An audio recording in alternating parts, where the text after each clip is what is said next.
21 അധ്യായം അതിന്റെ 1 2 വാക്യങ്ങൾ വായിക്കാം. അനന്തരം യഹോവ താൻ അരുളി ചെയ്തിരുന്നതുപോലെ സാറായെ സന്ദർശിച്ചു. താൻ വാഗ്ദത്തം ചെയ്തിരുന്നത് യഹോവ സാറയ്ക്ക് നിവർത്തിച്ചു കൊടുത്തു. നോക്കൂ, ഇവിടെ ദീർഘവർഷങ്ങൾ അബ്രഹാമും സാറായും ദൈവം അവർക്ക് കൊടുത്ത വാഗ്ദത്തത്തിന്റെ നിവർത്തീകരണത്തിനായി ക്ഷമയോടെ കാത്തിരിക്കുവാൻ ഇടയായി തീർന്നു. നമ്മുടെ കർത്താവ് നമുക്ക് നൽകുന്ന വാഗ്ദത്തങ്ങൾ അത് എത്രയധികം ഉണ്ടെങ്കിലും ഉവ്വ് ഉവ്വ് എന്നാണ്. താമസിക്കുന്നുവെന്ന് ചിലപ്പോൾ നമുക്ക് തോന്നി എന്ന് വരാം, എന്നാൽ താമസിച്ചാലും അത് നിവർത്തിക്കപ്പെടും. അതാണ് ദൈവിക വാഗ്ദത്തങ്ങളുടെ പ്രത്യേകത. ദർശനം അതിന്റെ സമാപ്തിയിലേക്ക് ബന്ധപ്പെടുന്നു. അത് താമസിക്കുന്നു എന്ന് തോന്നിയാലും അത് വരും, നിശ്ചയം വരാതിരിക്കത്തില്ല. ദൈവിക വാഗ്ദത്തങ്ങൾ. എന്നാൽ ദൈവിക വാഗ്ദത്തങ്ങൾ എങ്ങനെയാണ് അബ്രഹാമും സാറായും ഏറ്റെടുത്തത് എന്നത് ശ്രദ്ധേയമാണ്. എബ്രായ ലേഖനം 11 അധ്യായം 11 വാക്യം വായിക്കുമ്പോൾ എങ്ങനെയാണ് അത് നേടിയെടുത്തത് എന്ന് നമുക്ക് മനസ്സിലാക്കുവാനായിട്ട് കഴിയും. വിശ്വാസത്തിൽ സാറയും വാഗ്ദത്തം ചെയ്തവനെ വിശ്വസ്തനെന്ന് എണ്ണുകയാൽ പ്രായം കഴിഞ്ഞിട്ടും പുത്രോത്പാദന ശക്തി പ്രാപിച്ചു. വിശ്വസ്തനെ വിശ്വസ്തൻ എന്ന് എണ്ണുകയാ. ദൈവിക വാഗ്ദത്തം ദൈവം കൊടുത്തു, അത് ദൈവത്തിന്റെ ഭാഗത്ത് നിന്നുള്ള കാര്യമാണ്. എന്നാൽ വാഗ്ദത്തം ചെയ്തവനെ വിശ്വസ്തൻ എന്നെണ്ണി പ്രായം കഴിഞ്ഞിട്ടും പുത്രോത്പാദനത്തിന് ശക്തി പ്രാപിച്ചു. എന്ന് പോൽക്കാലം ഓർക്കുക, നമ്മുടെ ദൈവത്തിന് അസാധ്യമായ ഒരു കാര്യവുമില്ല. മനുഷ്യരാൽ അസാധ്യമായത് ദൈവത്താൽ സാധ്യം. അവള് നിർജീവിയായി തീർന്നു, മൃഗപ്രായമായ നിലവാരത്തിലായി തീർന്നു. എങ്കിലും അതിനുള്ള ശക്തി ദൈവം അവരുടെ മേൽ പകരുവാനിടയായി. നമ്മുടെ നിത്യജീവിതത്തിൽ നമ്മുടെ നിലനിൽപ്പിന് ആവശ്യമായ ശക്തി നമ്മളുടെ മേൽ പകരുവാൻ നമ്മുടെ കർത്താവ് മതിയായവൻ. രക്തസ്രാവക്കായ സ്ത്രീ യേശുവിന്റെ അടുക്കൽ ചെന്നു. അവനെ നേരിട്ട് കണ്ട് സംസാരിപ്പാനോ അവളുടെ സങ്കടം ബോധിപ്പിക്കുവാനോ അവൾക്ക് കഴിയുകയില്ല. അവൾ എന്ത് ചെയ്തു? അവന്റെ വസ്ത്രത്തിന്റെ തൊങ്ങലെങ്കിലും തൊട്ടാൽ എനിക്ക് സൗഖ്യമുണ്ടാകും എന്ന് അവൾ വിശ്വസിച്ചു. അങ്ങനെ വിശ്വസിച്ച് അവൾ അത് ചെയ്തപ്പോൾ സംഭവിച്ച ഇതാണ്: യേശുവിൽ നിന്ന് ശക്തി വ്യാപരിക്കുവാനിടയായി. യേശുവിൽ ഒരിക്കലും ശക്തിയുടെ ശോഷണം നടക്കുന്നില്ല. അവിടെ എല്ലാം ഇപ്പോഴും വേണ്ടുവോളം ഉണ്ട്, എല്ലാം ഉണ്ട്. എത്രത്തോളം വിശ്വാസത്തോളം നിനക്കത് അവകാശമാക്കുവാൻ കഴിയും, അതനുസരിച്ചാണ് ആ ശക്തി നിന്റെ മേൽ വ്യാപരിക്കുന്നത്. ആകയാൽ നമ്മുടെ മേൽ ഈ ശക്തി പകരുവാൻ കർത്താവ് മതിയായവനാണ്. വിശുദ്ധ പൗലോസ് പറയുമ്പോൾ, എങ്കിലും ഈ അത്യന്ത ശക്തി ഞങ്ങളുടെ സ്വന്തമെന്നല്ല, ദൈവത്തിന്റെ ദാനമത്ര എന്ന് വരേണ്ടതിന് ഇത് ഞങ്ങൾക്ക് മൺകൂടാരങ്ങളിൽ അത്രേ പകർന്നിരിക്കുന്നത്. നമ്മുടെ മൺകൂടാരത്തിലേക്ക് ഈ ശക്തി പകരുവാൻ നമ്മുടെ കർത്താവ് മതിയായവനാണ്. അത് ഇസഹാക്കിന് ലഭ്യമായി എന്നതുകൊണ്ട് ആ കുടുംബജീവിതത്തിലെ പ്രശ്നങ്ങൾ അവസാനിക്കുന്നില്ല. വാഗ്ദത്തങ്ങൾ ലഭിക്കുന്നു എന്ന ഒറ്റ കാരണത്താൽ ജീവിതത്തിലെല്ലാം സുഗമമായി തീരുന്നു എന്ന് നമുക്ക് വിധി എഴുതുവാൻ സാധ്യമല്ല. ദൈവത്തിന് ആ കുടുംബത്തെ കുറിച്ച് വലിയ ഒരു ഉദ്ദേശമുണ്ട്. ആ ഉദ്ദേശം ദൈവം നിവർത്തിച്ചെടുക്കുക തന്നെ ചെയ്യും. അതിന്റെ ഫലമായി അവർ കാത്തിരുന്ന വാഗ്ദത്ത നിവർത്തി അവർ പ്രാപിച്ചു. അതേ അധ്യായം 21 അധ്യായം അതിന്റെ 8 മുതൽ 10 വരെയുള്ള വാക്യങ്ങളൊന്ന് വായിച്ചു. സ്വഭാവ സവിശേഷതകളുള്ള ആളുകൾ വളരുകയാണ് ഒരുപോലെ. ദൈവം അബ്രഹാമിന് കൊടുത്ത വാഗ്ദത്തം അനുസരിച്ച് യഥാർത്ഥ അവകാശിയായി, അനുഗ്രഹിക്കപ്പെട്ട പൈതലായി ഒരു പൈതൽ അവിടെ ജനിച്ചു വളരുവാനിടയായി തീർന്നു. അവൻ വളർന്ന് അവന്റെ മുലകുടി മാറിയപ്പോൾ അവന്റെ പിതാവ് ഒരു വിരുന്ന് കഴിക്കുവാനിടയായി തീർന്നു. പൈതൽ വളർന്നു മുലകുടി മാറി. ഇസഹാക്കിന്റെ മുലകുടി മാറിയ നാളിൽ അബ്രഹാം ഒരു വലിയ വിരുന്ന് കഴിച്ചു. മിസ്രയീമ്യ ദാസി ഹാഗാർ അബ്രഹാമിനും പ്രസവിച്ച മകൻ പരിഹാസി എന്ന് സാറ കണ്ടു. നോക്കൂ, ഇവിടെ വലിയ ഒരു കാര്യം നടക്കുന്നുണ്ട്. ഹാഗാർ ഒരു മകനെ പ്രദാനം ചെയ്തു അബ്രഹാമിന്. എന്നാൽ അവനൊരു പ്രത്യേകതയുണ്ട്. എന്താ അവന് പ്രത്യേകത? അവൻ പരിഹാസിയായിരുന്നു. വിവിധ നിലയിൽ നമ്മുടെ ബുദ്ധികൾ നമുക്ക് ചിന്തിക്കാം. വിവിധ നിലകളിൽ അവൻ ഒറ്റ ഒരാളാണ് അവിടുത്തെ അവകാശി എന്ന നിലയിൽ അവൻ വളർന്നു വരുമ്പോൾ അവിടെ യഥാർത്ഥ അവകാശിയായിട്ട് ഒരാൾ വന്നത് അവൻ ഒട്ടും തന്നെ ഇഷ്ടപ്പെട്ടില്ല. അതുകൊണ്ട് വിവിധ നിലകളിൽ അവൻ ആ പൈതലിനെയും അവന്റെ അമ്മയെയും ഒക്കെ പരിഹസിക്കുവാനിടയായി തീർന്നു. അതിലേക്ക് ഞാൻ വിശാലമായിട്ട് പ്രവേശിക്കുവാൻ ആഗ്രഹിക്കുന്നില്ല. എന്നാൽ ഒരു കാര്യം നമ്മൾ മനസ്സിലാക്കേണ്ടത് ആവശ്യമുണ്ട്. നമ്മൾ അവിശ്വാസികളോട് ഇണയില്ലാപ്പണ കൂടരുത് എന്ന് മാത്രമല്ല, ഒരിക്കലും ഇരുളും വെളിച്ചവും ഒരുപോലെ പോകുന്ന കാര്യമല്ല. നമ്മുടെ വ്യക്തിപരമായ ജീവിതത്തിലും ഒരിക്കലും ഇരുട്ട് വെളിച്ചത്തെ കീഴ്പ്പെടുത്തുവാൻ ഇടയാകരുത്. ഇവിടെ പരിഹാസിയായിട്ട് ഒരാൾ വളർന്നു വരുന്നു, അവകാശിയായിട്ട് ഒരാൾ വളർന്നു വരുന്നു. അങ്ങനെ രണ്ടുപേരും കൂടെ ഒരു വീട്ടിൽ വളർത്തപ്പെടുവാൻ സാധ്യമല്ല. അങ്ങനെ വളർത്തപ്പെട്ടാൽ തന്നിൽ തന്നെ ഛിദ്രിക്കുന്ന ഭവനത്തിന് നിലനിൽക്കുവാൻ സാധ്യമല്ല. ഒരു ഭവനത്തിന് തന്നിൽ തന്നെ ഛിദ്രിച്ച് നിലനിൽക്കുവാൻ സാധ്യമല്ലെങ്കിൽ ഒരു സഭയ്ക്ക് തന്നിൽ തന്നെ ഛിദ്രിച്ച് നിലനിൽക്കുവാൻ സാധ്യമല്ല. ആർക്കും തന്നിൽ തന്നെ ഛിദ്രിച്ച് നിലനിൽക്കുവാൻ സാധ്യമല്ല. അതുകൊണ്ട് ഇരുട്ടിന്റെ എന്തൊക്കെ പ്രവൃത്തികൾ നമ്മിലുണ്ടോ അതിനെല്ലാം നമ്മൾ വലിച്ചെറിയണമെന്നാണ് തിരുവെഴുത്ത് നമ്മോട് പറയുന്നത്. അങ്ങനെ ഒരു ജീവിതം അങ്ങനെ ഒരു അനുഭവം നമ്മുടെ ജീവിതത്തിൽ ഉണ്ടാകുന്നില്ലെങ്കിൽ നമ്മുടെ ക്രിസ്തീയ ജീവിതം കൊണ്ട് യാതൊരു പ്രയോജനവുമില്ല. നോക്കൂ, അവന് പരിഹാസിയാണ്. ഒന്നുകൊണ്ട് വേദഭാഗങ്ങളൊന്ന് വായിച്ച് ആരാണ് ഈ പരിഹാസി എന്ന് നമുക്ക് മനസ്സിലാക്കുവാനായിട്ട് കഴിയും. സദൃശ്യവാക്യങ്ങൾ 21-ാം അധ്യായം അതിന്റെ 24-ാം വാക്യം ഒന്ന് വായിച്ച്. ഗർവവും ഉള്ളവന് പരിഹാസി എന്ന പേര്. അപ്പോൾ ഈ ഇസ്മായേൽ പരിഹാസിയായിരുന്നു എന്ന് പറഞ്ഞാൽ അവന്റെ ജീവിതത്തിലെ പ്രകൃതം എന്തായിരുന്നു? ഒന്ന്, അവൻ വലിയ നിഗളിയായിരുന്നു. രണ്ട്, അവൻ ഗർവമുള്ളവനായിരുന്നു. ഇത് നോക്കൂ, നാശത്തിന് മുമ്പേ ഗർവം, വീഴ്ചയ്ക്ക് മുമ്പേ ഉന്നത ഭാവം. നോക്കൂ, ഒരിക്കലും നമ്മുടെ ആരുടെയും ജീവിതത്തിൽ ഇത് രണ്ട് വ്യക്തികളുടെ ചരിത്രമാണ് ഇവിടെ പറയുന്നതെങ്കിലും നമ്മളിലെല്ലാം പൗലോസ് തന്നെ പറഞ്ഞു, ഞാൻ അറിയാത്ത ഒരു ശക്തി എന്നിൽ വ്യാപരിക്കുന്നു. ഞാൻ നന്മ ചെയ്യുവാനാണ് ആഗ്രഹിക്കുന്നത്, അതാണ് എനിക്ക് സ്വാഭാവികമായിട്ട് ഇച്ഛയുള്ളത്. എന്നാൽ ഞാൻ ആഗ്രഹിക്കുന്ന നന്മയല്ല, ഞാൻ ആഗ്രഹിക്കാത്ത തിന്മ ചെയ്യുന്നു എന്നൊരു വലിയ മർമ്മം എന്നിലുണ്ട് എന്ന് ഞാൻ മനസ്സിലാക്കുന്നു എന്ന് അദ്ദേഹം വിളിച്ചു പറയുവാനിടയായി തീർന്നു. ഒരിക്കലും ഇവര് രണ്ടുപേരും കൂടെ ഒരുപോലെ പോകുന്നത് സാധ്യമല്ല. നിഗളം, ഗർവം, ഈ രണ്ട് സ്വഭാവവും ഇസ്മായേലിന്റെ ജീവിതത്തിൽ നമുക്ക് കാണുവാനായിട്ട് കഴിയും. ഇനി ഒരു വാക്യം ഒന്ന് വായിച്ച ഗലാത്യ ലേഖനം 4-ാം അധ്യായം അതിന്റെ 28 മുതൽ 30 വരെയുള്ള വാക്യങ്ങൾ ഒന്ന് വായിച്ചു. പ്രകാരം ജനിച്ചവനെ ഉപദ്രവിച്ചതുപോലെ ഇന്നും കാണുന്നു. തിരുവെഴുത്ത് എന്ത് പറയുന്നു? ദാസിയെയും മകനെയും പുറത്താക്കി കളയുക. നമ്മുടെ ഓരോരുത്തരുടെയും ജീവിതത്തിൽ ഇപ്പോൾ ഒരു പുതിയ യജമാനനുണ്ട്. നമ്മൾ രക്ഷിക്കപ്പെടുന്ന നാളിൽ ഒരു പുതിയ യജമാനൻ നമ്മിൽ കർത്തൃത്വം നടത്തുകയാണ്. ആരാണത്? നസ്രായനായ യേശു. വിശുദ്ധ പൗലോസ് പറയുന്നു, ക്രിസ്തു യേശുവിനുള്ള ഭാവം തന്നെ നിങ്ങളിലും ഉണ്ടായിരിക്കട്ടെ.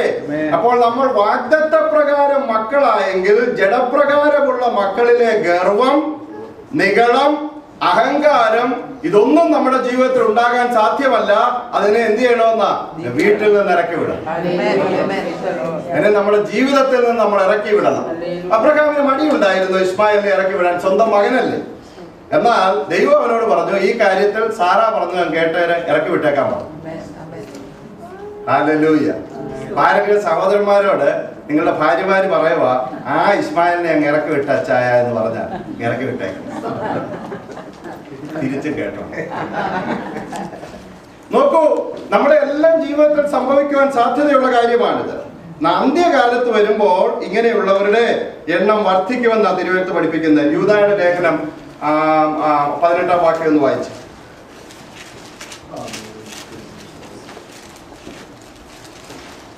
അന്ത്യകാലത്ത് ഭക്തികെട്ട മോഹങ്ങളെ അനുസരിച്ച് നടക്കുന്ന പരിഹാസികൾ. നോക്കൂ, അന്ത്യകാലത്ത് ഭക്തികെട്ട മോഹങ്ങളെ അനുസരിച്ച് നടക്കുന്ന പരിഹാസികൾ ഉണ്ടാകും. അന്ത്യകാലത്ത് ഭക്തിയുണ്ട്, ആദായത്തിന് വേണ്ടിയുള്ള ഭക്തി, അല്ലെങ്കിൽ ഭക്തിയുടെ വേഷം ധരിച്ച് അതിന്റെ ശക്തിയെ ത്യജിക്കുന്ന ആളുകളുടെ എണ്ണം വർദ്ധിക്കും.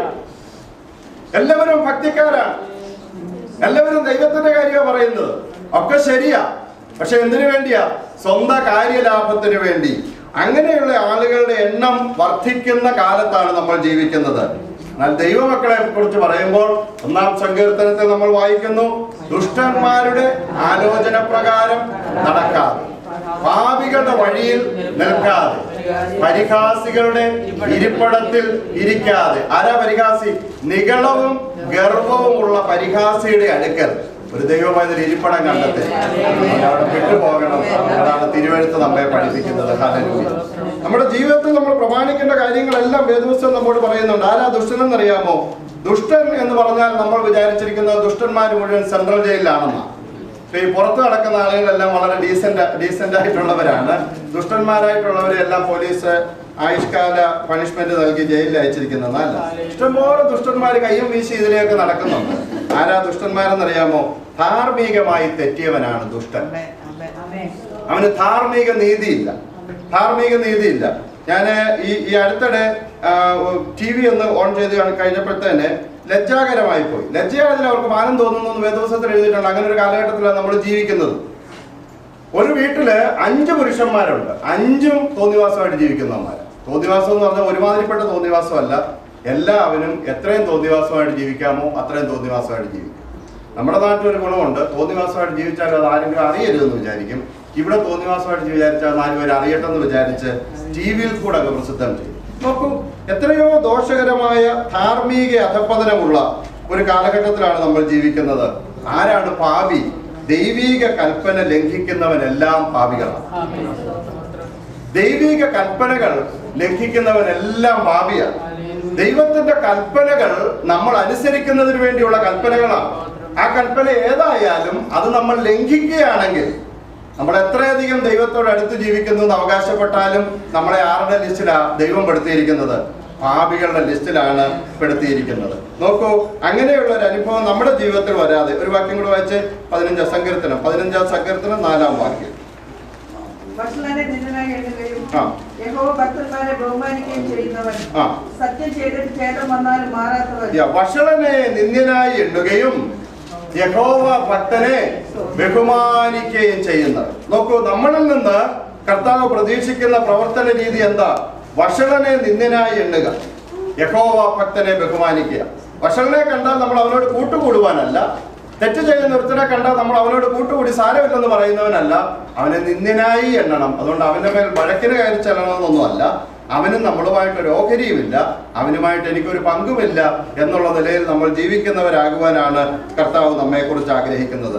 രണ്ടായാലും അബ്രഹാം ഇസ്മായേലിനെ തന്റെ വീട്ടിൽ നിന്ന് പറഞ്ഞയക്കുവാനിടയായി തീർന്നു. അതെങ്ങനെയാണ് നമുക്ക് നോക്കാം. അതിന്റെ 14-ാം വാക്യം ഒന്ന് വായിച്ച്. ഉൽപ്പത്തി 21:14. അബ്രഹാം അധികാലത്ത് എഴുന്നേറ്റ് അപ്പം ഒരു തുരുത്തി വെള്ളവും എടുത്തു, ആഹാറിന്റെ തോളിൽ വെച്ചു, കുട്ടിയെ കൊടുത്ത് അവളെ അയച്ചു. അവൾ പുറപ്പെട്ടു പോയി ബേർശേബ മരുഭൂമിയിലൂടെ നടന്നു. തുരുത്തിലെ വെള്ളം തീർന്ന ശേഷം അവൾ കുട്ടിയെ ഒരു കുറുങ്കാട്ടിൽ കിടന്നലിട്ടു. അവൾ പോയി ഒരു അമ്പിൽ പാടെ ദൂരത്തിരുന്നു. കുട്ടിയുടെ മരണം എനിക്ക് കാണണ്ട എന്ന് പറഞ്ഞ് അവൻ അതിനെതിരെ ഇരുന്ന് ഉറക്കെ കരഞ്ഞു. നോക്കൂ, വളരെ നമ്മൾ മനസ്സിലാക്കേണ്ട ഒരു പരമാർത്ഥ യാഥാർത്ഥ്യം അതിനകത്ത് രേഖപ്പെടുത്തി വെച്ചിട്ടുണ്ട്. അബ്രഹാം എന്ത് ചെയ്തു? അബ്രഹാം അധികാരത്തെ എഴുന്നേറ്റു. എന്തെങ്കിലും നല്ല കാര്യം ചെയ്യണമെങ്കിൽ അബ്രഹാം അധികാരത്തെ അങ്ങ് എഴുന്നേൽക്കും. നോക്കൂ, അബ്രഹാം അധികാരത്തെ എഴുന്നേറ്റു, അപ്പവും ഒരു തുരുത്തി വെള്ളവും എടുത്തു. നോക്കൂ, സ്വന്തം മകനാണ്, ദാസിയിൽ ഉണ്ടായതാണ് എന്നുള്ളതേ ഉള്ളൂ, സ്വന്തം മകനാണ്. എന്നാ അബ്രഹാം ചെയ്തത് എന്താ? അബ്രഹാം എല്ലാത്തിലും ബഹുസമ്പന്നനായി, വലിയ ധനികനായ മനുഷ്യൻ, വേണ്ടുവോളം ആടുമാടുകളുള്ള മനുഷ്യൻ, എന്തെല്ലാം തനിക്കുണ്ടായിരുന്നെങ്കിലും എങ്ങനെയാണ് ഈ സ്ത്രീയെയും മകനെയും പറഞ്ഞയച്ചത്? ഏകദേശം വെറും കൈയോടെ പറഞ്ഞയക്കുവാനിടയായത്. ഇതിൽ നിന്ന് നമുക്ക് മനസ്സിലാക്കുവാൻ കഴിയുന്ന ഒരു കാര്യം, ഈ ലോകത്തെ നമ്മൾ എത്രയധികം സ്നേഹിച്ചാലും ഈ ലോകം ഒരു ദിവസം നമ്മെ വെറും കൈയോടെ യാത്ര ചെയ്യും. ഈ ലോകത്തിൽ നമ്മൾ എന്തൊക്കെ സമ്പാദിച്ച് ഏതൊക്കെ അവകാശങ്ങളെ കുറിച്ച് നമ്മൾ സംസാരിച്ചാലും ഒരു ദിവസം ഈ ലോകം നമ്മെ വെറും കൈയായി പറഞ്ഞയക്കും. ഞാൻ നിങ്ങളോട് പറഞ്ഞിട്ടുണ്ട്, മഹാനായ അലക്സാണ്ടർ ചക്രവർത്തി മരിക്കുന്ന സമയത്ത് അദ്ദേഹം ഇങ്ങനെ പറഞ്ഞിരുന്നു എന്നാ പറയുന്നത്, എന്റെ വിലാപയാത്ര നിങ്ങൾ നടത്തുമ്പോൾ ഒരു കാര്യം ചെയ്യണം, നിങ്ങൾ എന്റെ 2 കൈകളും ശവപ്പെട്ടിക്ക് വെളിയിലേക്ക് ഇട്ടേക്കണം. എങ്ങനെ അലക്സാണ്ടർ ചക്രവർത്തി മരിച്ചതെന്നറിയാമോ? ഒരു യുദ്ധത്തിന്റെ വിജയം ആഘോഷിക്കുന്ന സമയത്ത് പനിനീർ കൊണ്ടുണ്ടാക്കിയ ഒരു തടാകത്തിൽ കുളിച്ചു അലക്സാണ്ടർ ചക്രവർത്തി. പനിനീർ തടാകം അതിൽ കുളിച്ചു പനി പിടിച്ചു. അങ്ങനെയാണ് മരിക്കുന്നത്. മരിച്ച സമയത്ത് അലക്സാണ്ടർ ചക്രവർത്തി പറഞ്ഞു, ലോകമെല്ലാം കാണട്ടെ, ഈ ലോകം മുഴുവൻ വെട്ടിപ്പിടിച്ച അലക്സാണ്ടർ ഈ ലോകത്ത് നിന്നൊന്നും കൊണ്ടുപോയില്ല. നോക്കൂ, ലോകത്തെ നീ എത്രയധികം സ്നേഹിച്ചാലും നീ മടങ്ങിപ്പോകുമ്പോൾ ഈ ലോകം നിനക്കൊന്നും തരത്തില്ല. ലോകവും അതിന്റെ മോഹവും ഒഴിഞ്ഞു പോകും. ദൈവ ഇഷ്ടം ചെയ്യുന്നവൻ എന്നേക്കും ജീവിക്കും. മരണത്തിന് ശേഷം ഒരു ജീവിതമുണ്ട്. മരണത്തിന് ശേഷം ഒരു ജീവിതമുണ്ട്. ജനിക്കാനിരിക്കുന്ന ഒരു കുഞ്ഞിനോട് പറയുന്നു എന്ന് വിചാരിക്കുക, അല്ല ജനിച്ച് 6 മാസമായ ഒരു കുഞ്ഞിനോട്, അല്ലെ 1 വയസ്സായ ഒരു കുഞ്ഞിനോട് നമ്മൾ പറയുന്നു എന്ന് വിചാരിക്കുക. ന്യൂയോർക്ക് എന്ന് പേരുള്ള ഒരു പട്ടണമുണ്ട്. ആ പട്ടണത്തിൽ 110 നിലയുള്ള കെട്ടിടങ്ങളുണ്ട്. ഒരിക്കലും അത് കണ്ടിട്ടില്ലാത്ത ഒരു കുഞ്ഞിന് അത് വിശ്വസിക്കാൻ ബുദ്ധിമുട്ടാണ്. അങ്ങനെ ഒരു ലോകമുണ്ടോ? അങ്ങനെ ഉയരത്തിലുള്ള കെട്ടിടങ്ങളുണ്ടോ? ആ കുഞ്ഞിന് അത് തീർച്ചയായിട്ടും അജ്ഞാതമാണ്. ഒരു ഓർക്കുക, നിത്യതയുടെ പല കാര്യങ്ങളും ആ അറിവിൽ ശിശുക്കളായ നമുക്ക് അജ്ഞാതമാണ്. അത് നിത്യതയില്ല എന്ന് വരുന്നില്ല. നിത്യതയുണ്ട്, നീ ഉറപ്പാക്കിക്കൊള്ളണം. നിത്യത ഉറപ്പാക്കുവാൻ പെന്തക്കോസ്ത് സഭയ്ക്ക് സാധ്യമല്ല. നിത്യത ഉറപ്പാക്കുവാൻ യാക്കോബായ സഭയ്ക്ക് സാധ്യമല്ല. നിത്യത ഉറപ്പാക്കുവാൻ കത്തോലിക്ക സഭയ്ക്ക് സാധ്യമല്ല. നിത്യത ഉറപ്പാക്കുവാൻ എൻ്റെ യേശുവിന് സാധ്യമല്ല. ഒരുപക്ഷെ വൈകിയ വേളയിൽ നിങ്ങൾ ഇവിടെ കടന്നു വന്നത് യേശുവിനെ രക്ഷകനായി സ്വീകരിക്കാനാണെങ്കിൽ മടിച്ചു നിൽക്കരുത്, മറന്നു പോകരുത്. യേശുവാണ് നമ്മുടെ രക്ഷകൻ. ദൈവം ഒരുവൻ, ദൈവത്തിനും മനുഷ്യനും മധ്യേ മധ്യസ്ഥൻ ഒരുവൻ. നമുക്കെല്ലാവർക്കും വേണ്ടി തന്റെ ജീവനെ മറുവിലയായി തന്ന മനുഷ്യപുത്രനായ ക്രിസ്തു. Hallelujah, hallelujah, hallelujah, hallelujah, hallelujah. യേശുവിനെ രക്ഷകനായി സ്വീകരിക്കുക, അതാണ് നമ്മെ നിത്യതയിലേക്ക് നയിക്കുന്ന വഴി. ഈ ലോകവും അതിന്റെ മോഹവും ഒഴിഞ്ഞു പോകും. വെറും കൈയായി ഈ മനുഷ്യരെ പറഞ്ഞു വിടുകയാണ്. എന്നാൽ ഒരു കാര്യം ഓർക്കുക, ഈ ലോകം നിന്നെ വെറും കൈയായി പറഞ്ഞു വിട്ടാൽ, ഈ ലോകം നിന്റെ അവകാശങ്ങൾ നിഷേധിച്ചാൽ, ഈ ലോകം നിന്നെ വിടക്കം തന്നെയാലും നിന്നെ ഒരിക്കലും വഴിയാധാരമാക്കാത്ത ഒരുവനുണ്ട്. അവനാണ് സർവശക്തനായ അബ്രഹാമിന് ഈ ബാലകനെ ഇഷ്ടമല്ലായിരിക്കാം, ഇഷ്ടമായിരുന്നു, ഇഷ്ടമല്ലായിരിക്കാം. സാറായിക്ക് ഒട്ടും തന്നെ ഇഷ്ടമല്ലായിരിക്കാം. അവൾക്ക് ലോകത്തിൽ ഒരു അവകാശവും പറയുവാനില്ലെങ്കിലും, നീ ലോകത്തിൽ എത്രയധികം നിന്ദിക്കപ്പെട്ടവനും ത്യജിക്കപ്പെട്ടവനാണെങ്കിലും നിനക്ക് വേണ്ടി അവതരിച്ചവനാണ് നസ്രായനായ യേശു. നിന്നെ തള്ളിക്കളയുന്നവനല്ല. സർവശക്തനായ ദൈവം അവനെ തള്ളിക്കളഞ്ഞില്ല. ഇവിടെ ബാലകനെ ഒരു കുറുങ്കാട്ടിൽ എറിഞ്ഞു എന്നൊക്കെ നമ്മൾ പറയുമ്പോൾ ഇസ്മായിൽ ഒരു കൈക്കുഞ്ഞാണെന്ന് നമുക്ക് തോന്നും. ഇസ്മായിലിന് 14 വയസ്സുള്ളപ്പോഴാണ് ഇസഹാക്ക് ജനിക്കുന്നത്. ഇസഹാക്കിന് മുലകുടി മാറി എന്ന് പറയുന്നത് തന്നെ പഴയ കാലത്ത് കിഴക്കൻ രാജ്യങ്ങളിലൊക്കെ വളരെ വൈകിക്കഴിഞ്ഞും കുഞ്ഞുങ്ങൾക്ക് അങ്ങനെ ഫീഡ് ചെയ്യുന്ന ഒരു സമ്പ്രദായം ഉണ്ടായിരുന്നു എന്നാണ് പറയുന്നത്. ചിലരൊക്കെ പറയുന്നത് ആ കാലഘട്ടത്തിൽ ഇസ്മായിലിന് 30 വയസ്സുണ്ടായിരുന്നു, 25 വയസ്സെങ്കിലും അല്ലെ 20 വയസ്സെങ്കിലും ഉണ്ടായിരുന്നു നമുക്ക് ഊഹിക്കാൻ കഴിയും. എന്തും ആകട്ടെ, ഏകദേശം പ്രായപൂർത്തിയാകാറായ ഒരു യൗവനക്കാരനാണ്. അവനും അവന്റെ അമ്മയും കൂടെ ആലംബഹീനരായി നടന്നു പോകുമ്പോൾ സ്വർഗത്തിൽ നിന്നൊരു ദൂതൻ അവരെ വിളിച്ചു. ദൈവത്തിന്റെ പൈതലെ, നമ്മുടെ നിസ്സഹായ അവസ്ഥയിൽ, ലോകം നമ്മെ തള്ളിക്കളയുന്ന സാഹചര്യത്തിൽ, ആരും നമുക്കില്ലെന്ന് തോന്നുമ്പോൾ നിനക്ക് വേണ്ടി അവനൊരു ദൂതനെ പറഞ്ഞയക്കും.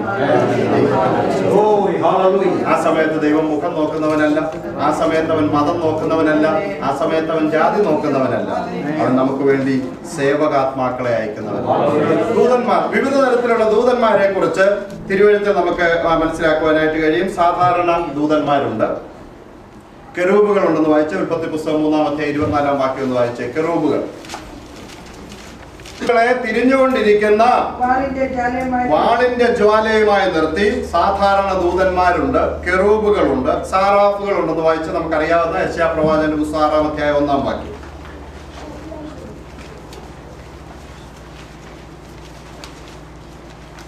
രാജാവ് മരിച്ച ആണ്ടിൽ കർത്താവ് ഉയർന്നും പൊങ്ങിയുമുള്ള സിംഹാസനത്തിൽ ഇരിക്കുന്ന ഞാൻ കണ്ടു. അവന്റെ വസ്ത്രത്തിന്റെ വിടുമ്പുകൾ മന്ദിരത്തെ നിറച്ചിരുന്നു.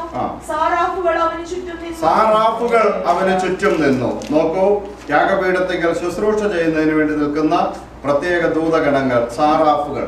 പ്രധാന ദൂതനായിരിക്കുന്ന മീഖായേൽ എന്ന് നമ്മൾ തിരുവഴുത്തിൽ വായിക്കുന്നുണ്ട്. യൂദായുടെ ലേഖനത്തിൽ അത് പരാമർശിക്കപ്പെട്ടിട്ടുണ്ട്.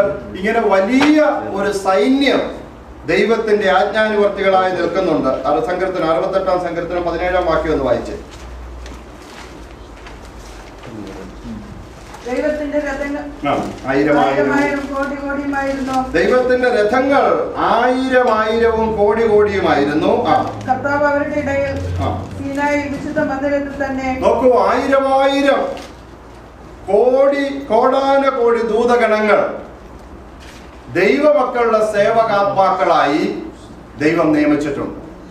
നിന്റെ എല്ലാ വഴികളിലും നിന്നെ കാക്കേണ്ടതിന് അവൻ നിന്നെക്കുറിച്ച് അവന്റെ ദൂതന്മാരോട് കൽപ്പിക്കും എന്ന് പറഞ്ഞാൽ 1000കണക്കിന് ദൂതന്മാർ നമ്മുടെ സംരക്ഷണത്തിന് വേണ്ടി ദൈവം നിയമിച്ചിട്ടുണ്ട്.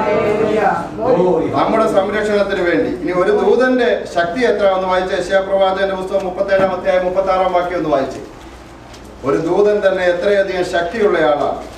എന്നാൽ യഹോവയുടെ ദൂതൻ പുറപ്പെട്ട് അശൂർ പാളയത്തിൽ 185,000 പേരെ കൊന്നു. അശൂർ പാളയത്തിൽ ഒരു ദൂതൻ ഇറങ്ങിക്കൊന്ന എത്ര? 185,000 മനുഷ്യരെയാണ് ഒരു ദിവസം കൊന്നൊടുക്കിയത്. നോക്കൂ, എത്രയധികം 1000കണക്കിന് ദൂതന്മാരാണ് ദൈവത്തിന്റെ സേവകാത്മാക്കളായിട്ടുള്ളത്. അതാണ് പകൽ പറക്കുന്ന അസ്ത്രങ്ങൾ, ഉച്ചയ്ക്ക് പറക്കുന്ന മഹാമാരി. ഇതിനെ ഒന്നും നിനക്ക് ഭയപ്പെടേണ്ടി വരികയില്ല. അതൊന്നും നിന്റെ അടുക്കിലേക്ക് വരികയില്ല. എന്താ കാര്യം? 1000കണക്കിന് 10,000കണക്കിന് ദൂതന്മാരാൽ ദൈവജനങ്ങൾ സംരക്ഷണം ചെയ്യുന്നു. നോക്കാം, ഒന്ന് വായിച്ച എബ്രായ ലേഖനം 1-ാം അധ്യായം 14-ാം വാക്യം. അവർ പ്രധാന ജോലി എന്താണെന്ന് നമുക്കൊന്ന് നോക്കാം.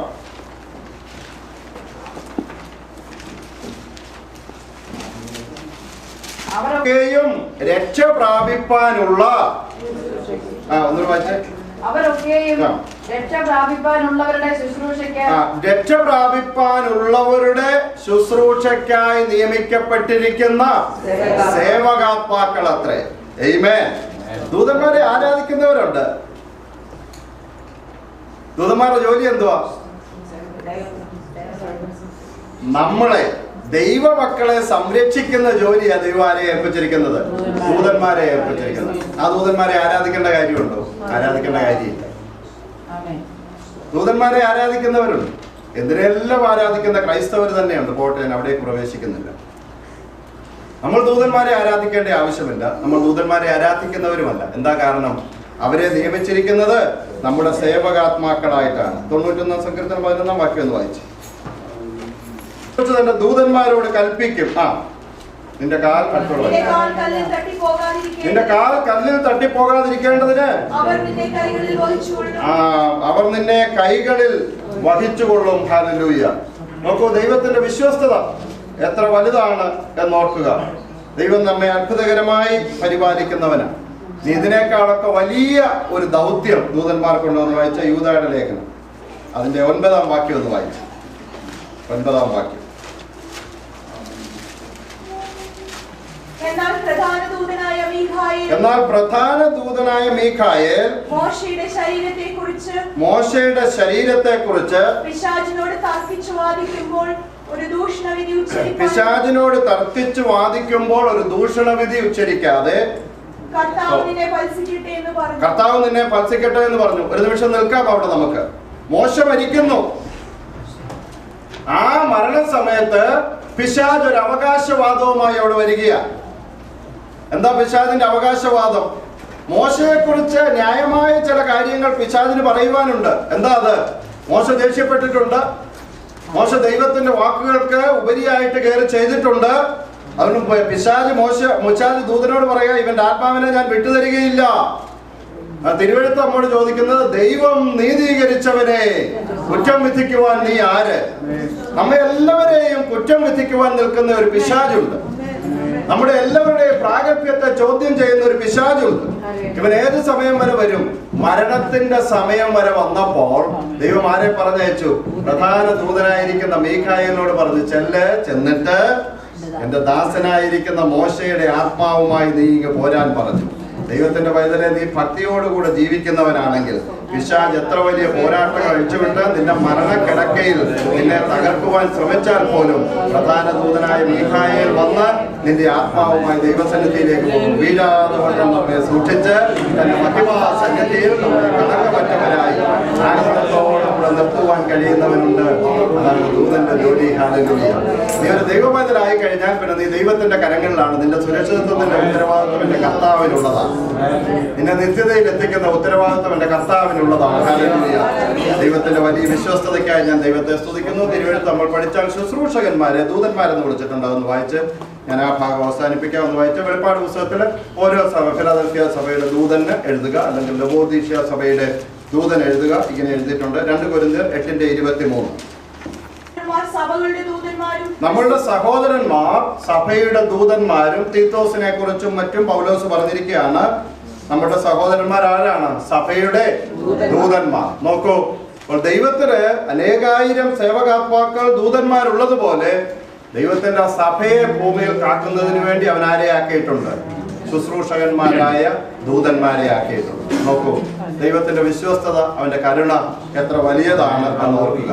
അങ്ങനെ ഇസ്മായേലിന്റെയും അവന്റെ മാതാവിന്റെയും നിസ്സഹായമായ ആ യാത്രയാണ് നമ്മൾ 21-ാം അധ്യായത്തിൽ കാണുന്നത്. ആ യാത്രാമധ്യത്തിൽ ദൈവം അവർക്ക് വലിയ വാഗ്ദത്തങ്ങൾ കൊടുക്കുവാനിടയായിരിക്കും. അവളുടെ മകനെ ഒരു വലിയ ജാതിയാക്കി തീർക്കും എന്ന് ദൈവാത്മാവ് പറഞ്ഞു. അവൻ കാട്ടുകഴുതയെ പോലെയുള്ളവനായിരിക്കും എന്ന് പറഞ്ഞു. വേറൊരു ഭാഗത്തുണ്ട്, ഞാൻ എവിടെയാണെന്ന് ഇപ്പോൾ ഓർക്കുന്നില്ല. കാട്ടുകഴുതയെ അഴിച്ചു വിട്ടതാ. നോക്കൂ, നമ്മൾ ജീവിക്കുന്ന ഈ കാലഘട്ടം കാട്ടുകഴുത അഴിച്ചുവിടപ്പെട്ട കാലഘട്ടമാണ്. ഈ മുസ്ലിം അറബ് രാജ്യങ്ങളിലുള്ള മുസ്ലിംസ് എല്ലാം ഇസ്മായേലിന്റെ വംശപാരമ്പര്യത്തിൽപ്പെട്ടവരാണ്. ഒരു കാലത്ത് കാട്ടുകഴുതകളെ പോലെ ആയിരുന്നെങ്കിലും ഇന്ന് നാട്ടുകാർ എന്ന് പറയുന്നവരെ ആക്രമിക്കത്തക്കവണ്ണം ദൈവം തന്നെ അവരെ അയച്ചു വിട്ടിരിക്കുന്നു.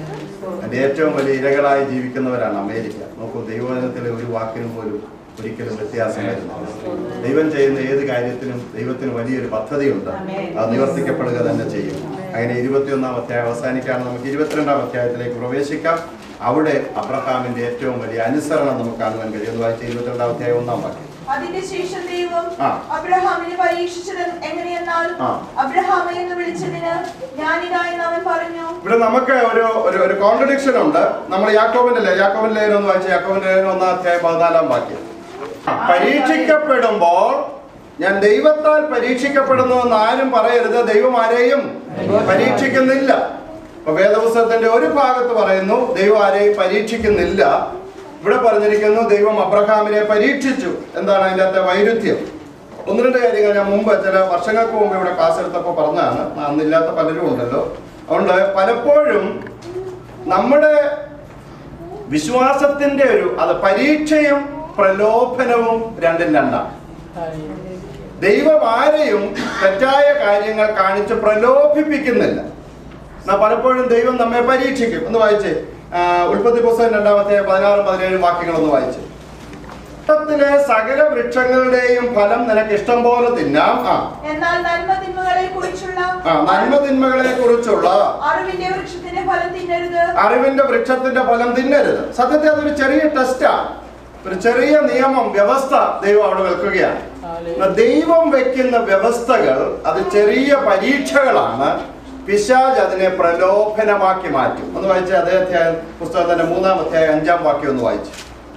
അത് തിന്നുന്ന നാളിൽ നിങ്ങളുടെ കണ്ണു തുറക്കുകയും നിങ്ങൾ നന്മ തിന്മകളെ അറിയുന്നവരായി ദൈവത്തെ പോലെ ആകുകയും ചെയ്യുമെന്ന് ദൈവം അറിയുന്നു. നോക്കൂ, ദൈവം വെച്ചത് ഒരു ചെറിയ ടെസ്റ്റാ.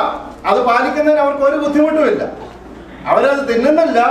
അവരതിന്റെ സമീപത്ത് പോകാതിരിക്കാൻ തക്കവണ്ണമുള്ള മനോനിയന്ത്രണം അവർക്കുണ്ട്. ദൈവം വെച്ച ആ ടെസ്റ്റിനെ പിശാച് എന്താക്കി മാറ്റി?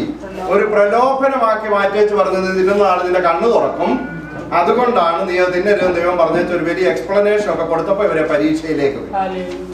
സാധാരണ ദൈവം ചെയ്യുന്ന ടെസ്റ്റ് പിശാച് ഏതിലേക്ക് മാറ്റുന്നു? പ്രലോഭനമാക്കി മാറ്റുന്നു.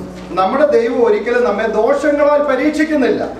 ഒരിക്കലും തെറ്റായ കാര്യം, അതായത് നമ്മുടെ സ്വന്തം മോഹത്തിൽ നാം ആകർഷിക്കപ്പെട്ടിട്ട് ദൈവം നമ്മെ പരീക്ഷിച്ചു എന്ന് നമ്മൾ പറയുവാൻ ദൈവം ഇഷ്ടപ്പെടുന്നില്ല. എന്നാൽ നമ്മുടെ ക്രിസ്തീയ ജീവിതത്തിൽ നമ്മൾ വിജയം വരിക്കുന്നുണ്ടോ എന്നറിയുവാനുള്ള പരീക്ഷകൾ ദൈവം നമുക്ക് തരുവാൻ സാധ്യതയുണ്ട്. 1-2 വേദഭാഗങ്ങളൊന്ന് വായിച്ചേ. യോബിന്റെ പുസ്തകം 1-ാം അധ്യായം 12-ാം വാക്യം ഒന്ന് വായിച്ചേ. അവിടെ അബ്രഹാമെ ദൈവ പിശാചിനെ അനുവദിച്ചു കൊടുത്തു. ഓക്കെ, നീ പോ, ഇയ്യോബിനെ പോയി അവന്റെ പ്രാണനെ മാത്രം നീ ഒന്നും ചെയ്യരുത്, അവനെ നീ പരീക്ഷിച്ചോളാൻ പറഞ്ഞു. 2-ാം അധ്യായം 9-ാം വാക്യം ഒന്ന് വായിച്ചേ. അതേ വിഷയം തന്നെ അതിനകത്ത് ഇയ്യോബ് പാസ്സായി. ഇയ്യോബിന് ബുദ്ധിമുട്ടുണ്ടായിരുന്നു, എന്നാൽ ഇയ്യോബ് പാസ്സായി. അതേ വിഷയം തന്നെ അവന്റെ ഭാര്യയ്ക്ക് ഒരു കണിയാക്കി മാറ്റി ആര്? പിശാച്. അവൾ അതിനകത്ത് പരാജയപ്പെട്ടു. ഒരു വാക്യം കൂടെ വായിക്കാം. മത്തായി എഴുതിയ സുവിശേഷം 16-ാം അധ്യായം 21-ാം വാക്യം ഒന്ന് വായിക്കാം.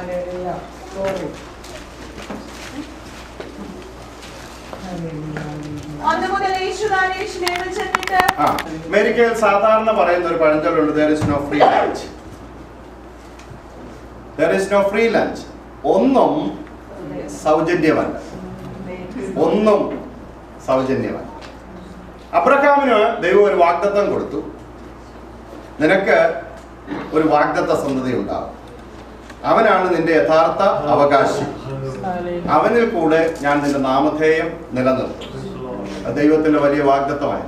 അടുത്തിടെ ഇവിടെ ഒരു ലേഖനം വായിച്ചപ്പോഴാണ് ഈ ലോകത്ത് എത്രയധികം നൊബേൽ സമ്മാനം വിതരണം ചെയ്തിട്ടുണ്ടെന്ന് അറിയത്തില്ല എനിക്ക്. വിതരണം ചെയ്യപ്പെട്ടിട്ടുള്ള സകല നോബൽ സമ്മാനങ്ങളിലും 29 എണ്ണം ലഭ്യമായിരിക്കുന്ന യഹൂദന്മാർക്കാണ്. 29 എണ്ണം യഹൂദന്മാർക്ക്. എന്നാ ഓർക്കുക, ദൈവം എന്തെങ്കിലും തന്നാൽ അവന് തിരിച്ചു ചോദിക്കും. കണ്ണുകളെ ദൈവസന്നിധിയിലാണ്. ദൈവം നമുക്ക് എന്ത് തന്നാലും ദൈവം തന്നതായതുകൊണ്ട് തിരിച്ചു ചോദിക്കുവാനുള്ള അവകാശം ദൈവത്തിനുണ്ട്.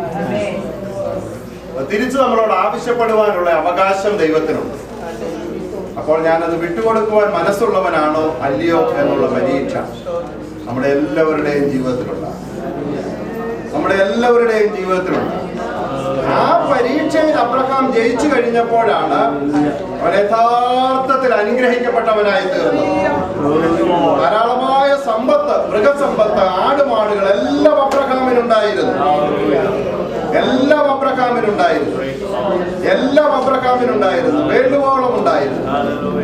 വേണ്ടുവോളം ഉണ്ടായിരുന്നു. ദൈവത്തിന്റെ യഥാർത്ഥ വാഗ്ദത്തങ്ങൾ. ഹല്ലേലൂയ. ദൈവം പറയാണ്, ഞാൻ നിന്നെ ഐശ്വര്യമായി അനുഗ്രഹിക്കും. നീ എന്റെ വാക്ക് കേട്ടതുകൊണ്ട് ഞാൻ നിന്നെ ഐശ്വര്യമായി അനുഗ്രഹിക്കും. നീ മൂലം ഭൂമിയിലെ സകല ജാതികളും അനുഗ്രഹിക്കപ്പെടും. ആരെങ്കിലും നിന്നെ അനുഗ്രഹിച്ചാൽ അവരനുഗ്രഹിക്കപ്പെടും. ഹല്ലേലൂയ. ആരെങ്കിലും നിന്നെ ശപിച്ചാൽ അവർ ശപിക്കപ്പെടും. അതാണ് ദൈവത്തിന്റെ കണ്ണിലെ കൃഷ്ണമണിയായി ഒരുവൻ തിരഞ്ഞെടുക്കപ്പെട്ടാൽ. ഹല്ലേലൂയ. ദൈവത്തിന്റെ കണ്ണിലെ കൃഷ്ണമണിയായി ഒരുവൻ തിരഞ്ഞെടുക്കപ്പെട്ടാൽ അവനെ അനുഗ്രഹിക്കുന്നവൻ അനുഗ്രഹിക്കപ്പെടും. നമുക്കിതുകൊണ്ടുള്ള ബന്ധം എന്താ? നമുക്കിതുമായിട്ടുള്ള ബന്ധം എന്താ? നമുക്കിതുമായിട്ടുള്ള അവകാശം എന്തുവാ? ഗലാത്യ ലേഖനം നമ്മൾ വായിക്കുമ്പോൾ നമ്മൾ ഇങ്ങനെയാണ് മനസ്സിലാക്കുന്നത്, യേശുക്രിസ്തുവിനോട് ചേരുവാൻ സ്നാനമേറ്റിരിക്കുന്നുവെങ്കിൽ നമ്മൾ അബ്രഹാമിന്റെ സന്തതികളും വാഗ്ദത്തത്തിൽ അതിന്റെ അവകാശികളുമാണ്. എത്ര വലിയ നന്മയിലേക്കാണ് നമ്മുടെ കർത്താവ് നമ്മെ കൂട്ടിക്കൊണ്ടുവന്നിരിക്കുന്നത് ഓർക്കുക. അബ്രഹാമിന്റെ അനുസരണം ഒരു വലിയ സംഗതിയായി നമ്മുടെ കർത്താവ് എടുക്കുവാനിടയായിട്ട്. ഇത് നോക്കുക, നമ്മുടെ കർത്താവിന് പരീക്ഷയോടുകൂടെ നീക്കുപോക്കുള്ളവനാണ്. പരീക്ഷിക്കും നമ്മുടെ കർത്താവ്. എന്നാൽ ആ പരീക്ഷയിൽ നീ ജയിക്കുന്നോ പരാജയപ്പെടുന്നോ എന്ന് മാത്രം പറഞ്ഞാൽ മതി. നീ നഷ്ടം സഹിക്കണമെന്ന് ദൈവത്തിന് ആഗ്രഹമില്ല. നോക്കൂ, ഇസഹാക്കിനെ കൊടുക്കുവാൻ അവന് മനസ്സാണെന്ന് ദൈവത്തിന് ബോധ്യമായി കഴിഞ്ഞപ്പോൾ ഇസഹാക്കിന് പകരമിത ഒരാട്ടിൻകുട്ടിയെ എന്റെ കർത്താവ് കരുതിയിരിക്കുകയാണ്. വേദപുസ്തകം നരബലി ആവശ്യപ്പെടുന്നില്ല. കുഞ്ഞുങ്ങളെ ബലി അർപ്പിക്കുന്നതിനെതിരാണ് വേദപുസ്തകം. പിൽക്കാലത്ത് മോശയ്ക്ക് കൊടുത്ത ആ കൽപ്പന അനുസരിച്ച് പറഞ്ഞിട്ടുണ്ട്, നരബലി കൊടുക്കുന്നവനെ ദേശത്ത് വെച്ചേക്കരുത്, അവനെ കൊന്നുകളയണമെന്നാണ്. വേദപുസ്തകം നരബലിക്ക് അനുകൂലമല്ല. എന്നാൽ അതിന് പകരമായി ദൈവം ഒരു ആട്ടിൻകുട്ടിയെ കരുതിയിരുന്നു. എവിടെയാണ് അത് നിവർത്തിക്കപ്പെട്ടതെന്ന് അറിയാമോ? അബ്രഹാമിന്റെ അനുസരണത്തിൽ. ദൈവം നിനക്ക് വേണ്ടി കരുതിയിട്ടുള്ളത് തുറക്കപ്പെടണമെങ്കിൽ, ദൈവം നിനക്ക് വേണ്ടി കരുതിയിട്ടുള്ളത് നിന്റെ കണ്ണിന് മുമ്പിൽ വെളിപ്പെട്ട് വരണമെങ്കിൽ നിന്റെ അനുസരണത്തിന്റെയും സമർപ്പണത്തിന്റെയും മുമ്പിലാണത്. ഹല്ലേലൂയ. ഇതാ അനുസരിക്കുന്നത് യാഗത്തെക്കാൾ, ശ്രദ്ധിക്കുന്നത് മുട്ടാടുകളുടെ മേധസ്സിനേക്കാളും നല്ലതെന്ന് തിരുവെഴുത്ത് നമ്മെ പഠിപ്പിക്കുമ്പോൾ, ഹല്ലേലൂയ, നമ്മുടെ ജീവിതം നമുക്ക് ദൈവസന്നിധിയിൽ സമർപ്പിക്കുവാൻ കഴിയുമോ? ഹല്ലേലൂയ. നമ്മുടെ കർത്താവ് നമ്മെ സ്നേഹിച്ച് ജീവനെ നമുക്ക് വേണ്ടി അർപ്പിച്ചതിനേക്കാൾ വലുതല്ല ഈ ലോകത്തിലുള്ളതൊന്നും. ആരുമായിട്ടും നമുക്കുള്ള ബന്ധം ഇതിനേക്കാൾ വലുതല്ല. ഞാൻ മനുഷ്യരെയോ ദൈവത്തെയോ പ്രസാദിപ്പിക്കുന്നത്. ഇന്നും ഞാൻ മനുഷ്യരെ പ്രസാദിപ്പിക്കുന്നുവെങ്കിൽ ഞാൻ ദൈവത്തിന്റെ ദാസനായിരിക്കാൻ യോഗ്യനല്ല. ഇന്ന് ഓർക്കാലം നമ്മൾ ആരെ പ്രസാദിക്കും?